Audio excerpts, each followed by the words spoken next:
बैसाख के महीने में बुधवार की प्रदोष कामना की पूर्ति करती है। मेरी कथा में 2 दीप का वर्णन किया, आज फिर कथा में 2 दीप का वर्णन कर। कितना भी दुख है, संपदा नहीं है, बहुत कष्ट का जीवन चल रहा है, बहुत तकलीफ का जीवन चल रहा है, 2 जगह पर दीप लगाना चालू कर दो। प्रदोष काल में मतलब शाम का समय, सूरज ढलने का जब समय हो उस समय 1 दीप बेलपत्र के वृक्ष के नीचे, दूसरा दीप भगवान शंकर के मंदिर पर।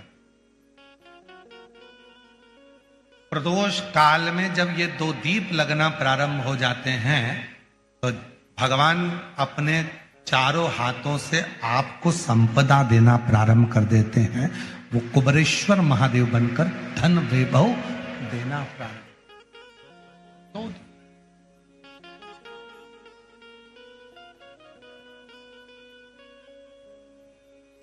और दोनों दीप फूल बत्ती के होना चाहिए, लंबी बत्ती के नहीं। एक लंबी बत्ती होती है, एक गोल बत्ती होती है, फूल बत्ती। दोनों दीप फूल बत्ती। मां सती ने जब भगवान शंकर के लिए आराधना साधना करी थी और भगवान भोलेनाथ जी से वर प्राप्त करा था, तो माता सती ने भी ये साधना ऐसे ही करी और माता सती को शिव मिले थे। प्रदोष काल का दीप, प्रदोष काल की आराधना, प्रदोष काल की साधना और प्रदोष काल में परमात्मा का लिया गया नाम हमारे करोड़ों करोड़ों करोड़ों करोड़ों पुण्य को प्रबल कर देता है और हमारे पाप को छिन्न कर देता है। हमारे पाप। किसी व्यक्ति ने अपनी जिंदगी में एक नियम बना लिया कि मुझे प्रदोष के दिन बाबा देवाधिदेव महादेव को एक कमल का पुष्प चढ़ाना। और कई मौसम ऐसा होता है कि उसमें कमल का पुष्प नहीं मिलता तो कमल गट्टा बाजार में मिलता है, देखा है आप लोगों ने, काला कलर का होता है कमल गट्टा। एक कमल का गट्टा भी यदि देवाधिदेव महादेव को, यदि कोई कितना भी दरिद्र है, कितना भी गरीब है, उसका कोई व्यापार नहीं, कोई व्यवसाय नहीं, कोई नौकरी नहीं, कोई चाकरी नहीं, कितना भी परिस्थिति से मारा हुआ व्यक्ति है, अगर उसने प्रदोष नियम बना लिया, प्रत्येक 12 महीने का मैं नियम लेता हूं और पूरे 24 प्रदोष मैं बाबा को कमल का, जिस समय पर कमल का पुष्प मिल जाए उस समय पर कमल का पुष्प चढ़ाओ, ना मिले तो कमल गट्टा चढ़ाओ। पर जिसने प्रदोष का नियम बना लिया, 1 साल पूरा नहीं होगा और मेरा बाबा उसका हाथ पकड़कर उसको मंजिल तक पहुंचाना पड़ा।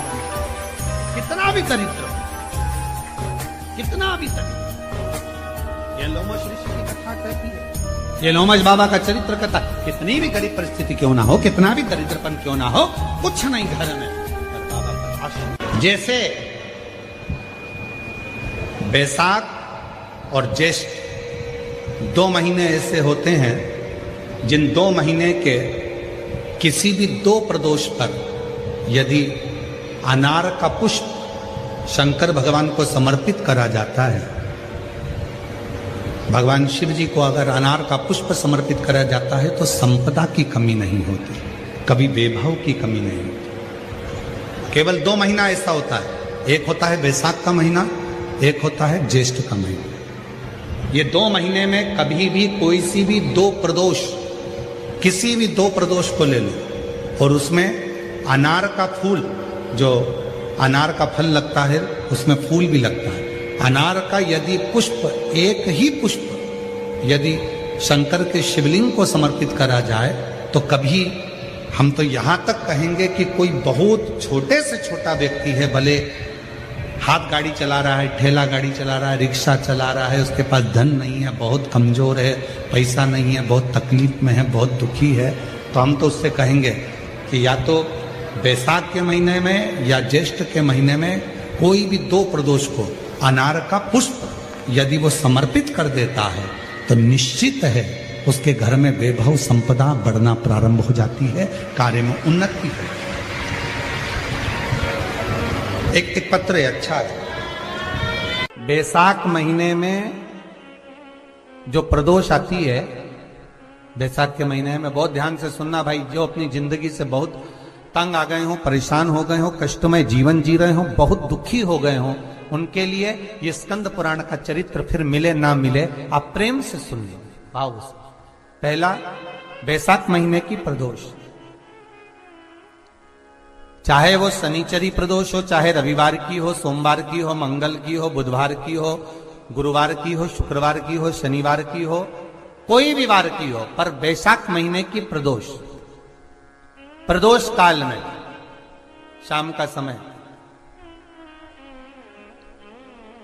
सूर्य डूब रहा हो, बस डूबा ही हो, और उस समय पर सूर्य के डूबन के तुरंत बाद बाबा को